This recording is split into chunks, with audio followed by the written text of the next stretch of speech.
Tous les 6 ans, les élections municipales constituent le moment fort de la vie communale, car elles donnent aux citoyens électeurs un droit essentiel, celui de désigner le maire et ses conseillers municipaux.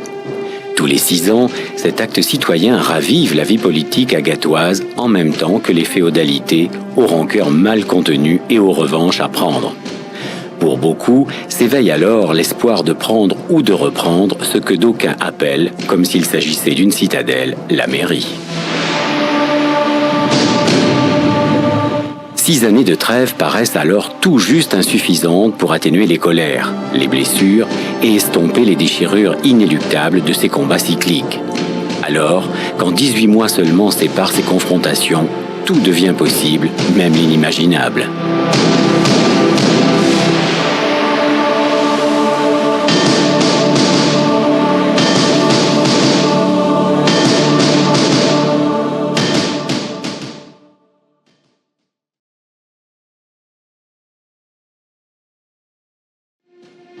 Le 18 mars 2001, à la surprise générale, Régis Passerieux, socialiste, jusqu'ici premier magistrat de la ville d'Agde, depuis 12 ans, cédait son fauteuil à Gilles Déthore, poulain de la droite locale, après une âpre et mémorable campagne électorale.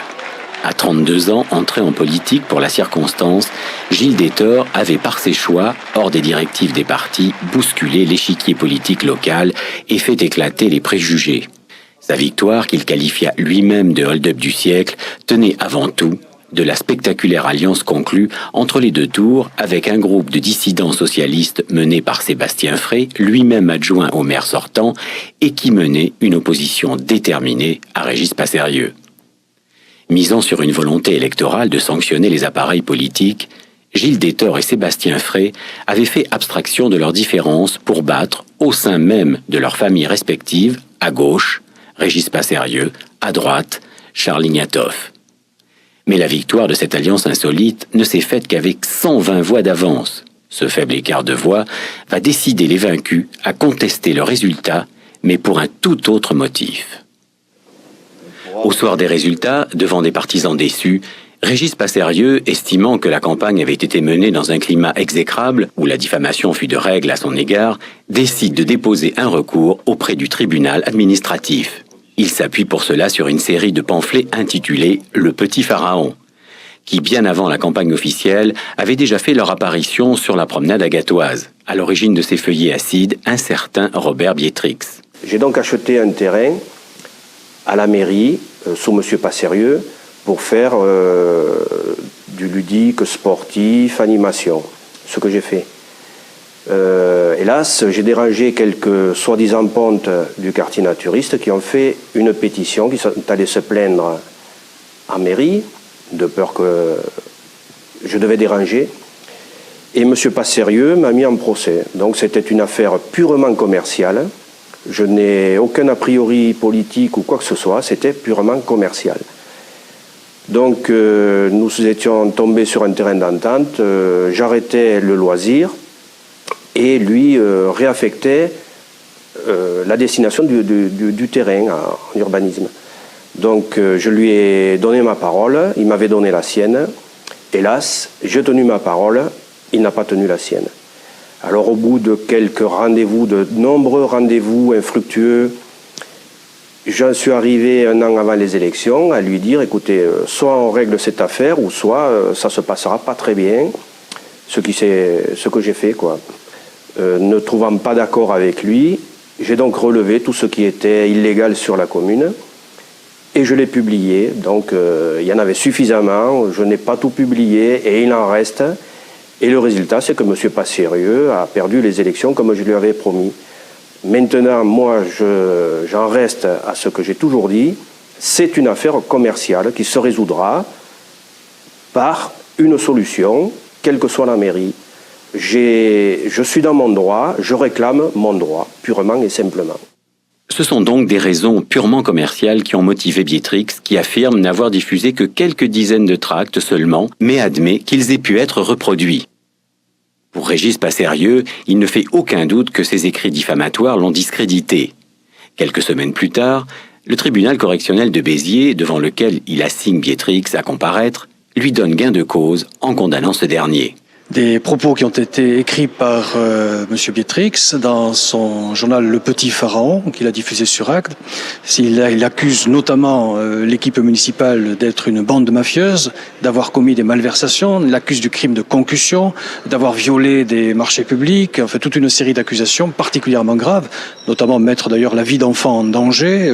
C'est vraiment des accusations particulièrement graves. Ce sont des faits qui sont articulés par M. Bietrix et c'est ce qui fonde la notion de diffamation. Alors moi, ce que j'ai noté et qui est quand même assez révélateur, c'est que M. Passerieux vient se plaindre de mon tribunal correctionnel d'abominables diffamations, mais la première démarche que fait son conseil, c'est de soulever une nullité d'offre en preuve que nous avons faite, c'est-à-dire qu'on vous dit, ça, c'est le résumé de sa position, vous m'avez diffamé, mais je vous interdis de prouver que vous ne m'avez pas diffamé. Alors ça, déjà, je trouve ça assez extraordinaire. D'autre part, aujourd'hui, ça a été clairement dit, on vient essayer de trouver un blanc-seing devant le tribunal et de faire avaler les couleuvres en se faisant passer pour la Jeanne d'Arc d'Agde. Ce que j'ai noté, c'est qu'il y a eu beaucoup de certitudes dans les 3 témoignages qui ont été apportés, qui ont été extrêmement clairs, qu'il y a un ancien policier municipal qui vous a dit, qui a dit au tribunal qu'il avait servi à des fins privées, à véhiculer des élus dans des voitures, à aller faire des courses. Je trouve ça extrêmement grave. On vous a parlé de violation de la loi Sapin, on nous a parlé de violation d'appel d'offres. Il y a eu des faits extrêmement précis qui ont été révélés. Et je pense à ce moment-là que la bonne foi de Bietrix, qui est contribuable, exacerbé, qui demande à ce que justice, quelque part, soit faite, parce que ce sont des comportements totalement intolérables. Je ne pense pas que les témoins aient apporté grand-chose. D'abord, on peut se demander pourquoi ils ont été entendus puisqu'ils n'étaient pas cités, mais je ne pense pas qu'ils aient apporté grand-chose. Les arguments qu'ils ont développés, notamment M. Robin, sont des arguments qu'il a soutenus devant le tribunal administratif de Montpellier dans des procédures qui ne sont pas encore terminées. Fort de cette condamnation, l'avocat du plaignant n'aura aucun mal à convaincre également le tribunal administratif de Montpellier et le 28 septembre 2001, estimant que les publications du Petit Pharaon ont effectivement pesé sur le résultat, les juges invalident les élections municipales agatoises. Une décision naturellement contestée par Gilles Detteur qui entend prouver la légalité de sa campagne et en appelle à l'arbitrage du Conseil d'État. Bietrix, c'est pas sérieux, c'est une affaire personnelle qui date depuis 4-5 ans sur l'histoire d'un terrain au quartier naturiste que Bietrix voulait aménager, que Passerieux le lui a refusé. Il ne s'en est pas caché lui-même d'ailleurs de donner cette origine-là, du conflit entre ces 2 hommes. Bietrix, il faut le savoir, a été nommé, nous avons la pièce d'ailleurs le justifiant, par M. Passerieux lui-même pour être nommé à la commission des impôts directs de la commune. Le receveur ne l'avait pas retenu, mais M. Passerieux l'avait proposé. M. Passerieux a lui-même fait faire une enquête privée sur M. Bietrix par M. Palatte. Nous en avons la preuve en mairie, que nous avons d'ailleurs versée au dossier du tribunal. Tout cela pour dire tout simplement que non seulement je ne suis absolument pas lié à M. Bietrix, ce n'est pas moi qui l'ai activé pour donc faire ce qu'il a fait à l'encontre de M. Passerieux, et qu'aujourd'hui on m'a fait quand même porter le chapeau, ce qui est un peu fort, je trouve. Voilà, donc on va se battre parce que juridiquement il existe encore des voies d'appel. Il faut savoir quand même que la justice française nous octroie un recours, un appel auprès du Conseil d'État. Donc nous allons réfléchir entre les élus de la majorité, comme nous l'avons toujours fait en concertation, pour savoir si nous faisons appel ou pas, afin de faire valoir notre droit et notre bon droit dans cette affaire. En sachant qu'encore une fois, il m'apparaît dans cette affaire délicat de balayer le suffrage universel uniquement sur l'affaire Bietrix. Ce recours intenté dans un premier temps, presque sans illusion, dans le seul but sans doute de minimiser leur défaite, devient une aubaine inespérée pour les vaincus déconfits qui se plaisent soudain à croire au raccourci d'une revanche. Je le redis parce qu'il semble que M. Allemand, peut-être vous-même, ayez un problème avec le droit. Les élections... Oui, il semble bien, parce que visiblement vous vous revendiquez d'une légitimité pour des élections qui ont été cassées. Et vous n'avez pas des élections qui ont été cassées, bien sûr, mais je suis désolé. Monsieur Passerieux, c'est pas l'ordre du jour, les élections cassées, alors restez sur la question, s'il vous plaît. On n'est pas dans un meeting politique, on est ici dans une enceinte de pression municipale. Monsieur, mais ne vous énervez pas, ne vous énervez pas. Je ne m'énerve pas, mais chaque fois vous dérivez, on discute du scope. La question, c'est le scope. Une décision qui engage l'avenir d'Agde alors que votre Conseil n'a pas de légitimité au-delà que c'est. Jusqu'à plus ample informé, il est légitime. Les affaires courantes. Voilà, alors. Il est élu sur une élection qui a été annulée et cassée. Et donc, vous pourriez prendre des mesures pour le quotidien d'Agde, mais engager la vie d'Agde à travers ce SROT pour des années sur une base de légitimité que le juge considère comme nulle et non avenue me paraît immoral, amoral et anormal. Dès lors, dans l'attente de la décision du Conseil d'État qui doit trancher définitivement, Régis Passerieux et l'opposition vont rappeler sans cesse la précarité de la nouvelle majorité. Un thème récurrent qui sera agité comme une épée de Damoclès désormais suspendue sur l'équipe municipale. Une épée qui, au bout du compte, sera tenue une fois encore par les électeurs agatois. Le 1er octobre 2002, après une longue année d'attente, le verdict tombe enfin. En confirmant l'annulation des élections, le Conseil d'État met un terme à un trop long suspense. Certains l'espéraient, d'autres le craignaient, mais au final, ce fut une libération pour tous.